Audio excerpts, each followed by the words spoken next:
نماز جنازہ کے بعد دعا مانگنا کیسا ہے؟ نیز مسجد میں جنازہ پڑھنے سے علماء منع کرتے ہیں، لیکن مکہ اور مدینہ میں جنازہ اندر پڑھا جاتا ہے، تو اس میں فرق کی کیا وجوہات ہیں؟ یہ مکہ مدینہ میں تو وجہ یہی ہے کہ وہاں تعداد بہت زیادہ ہوتی ہے حاضرین کی، اور باہر کوئی قریب میں اتنے کھلی جگہ نہیں ہے جہاں اتنے لوگوں کو وہاں حاضر کیا جائے، تو وہاں مجبوری ہے اور شدید مجبوری ہے، اس لیے وہاں نماز جنازہ پڑھایا جاتا ہے۔ جب تک یہ مجبوری نہیں تھی، جیسے کہ حضور صلی اللہ علیہ وسلم کے زمانے میں ایسا نہیں تھا کہ مسجد نبوی کے اندر ہی جنازہ پڑھایا جاتا تھا، بلکہ مصلی جنائز کے نام سے الگ ایک جگہ تھی، میدان تھا، اور اس میں ہی جنازہ پڑھایا جاتا تھا۔ تو علماء جو کہتے ہیں تو وہ صحیح کہتے ہیں کہ مسجد میں بغیر عذر کے نماز جناز پڑھنا مکروہ ہے، البتہ اگر شدید عذر ہے، جیسے کہ بہت زیادہ بارش ہے یا باہر کوئی جگہ ہی نہیں ہے سرے سے، تو پھر وہاں مسجد میں بامر مجبوری پڑھنے کی اجازت ہے۔ مسنون یہ ہے کہ باہر کسی میدان میں ہی پڑھا جائے۔ جہاں تک جنازہ کے بعد دعا کی بات ہے تو یہ بات ہمیں اصولی طور پر سمجھنی چاہیے اور اچھے کلیئر طریقے سے۔ علامہ ابن کثیر رحمہ اللہ نے ایک بڑی اچھی بات کی ہے کہ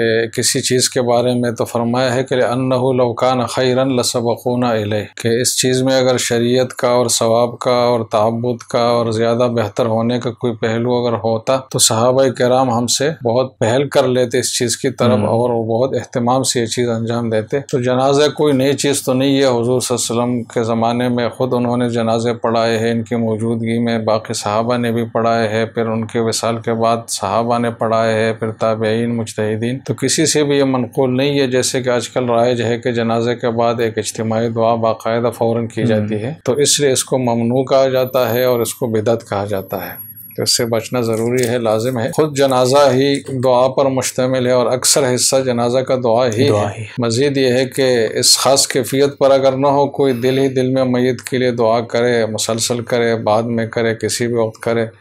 تو اچھی بات ہے، اور ایصال ثواب کے طریقے بھی موجود ہے۔ تو ایسا نہیں ہے کہ میت دعا سے محروم ہے اور ہم دعا سے منع کر رہے ہیں، بلکہ دعا تو ہو چکے اس کے لیے۔ تو اس میں اگر کوئی خیر کا پہلو ہوتا تو صحابہ تابعین سے ثابت ہوتا، ائمہ مجتہدین سے ثابت ہوتا، جبکہ ایسا نہیں ہے، تو ہمیں بہت سختی سے اس عمل سے بچنا ضروری ہے ہمارے لیے۔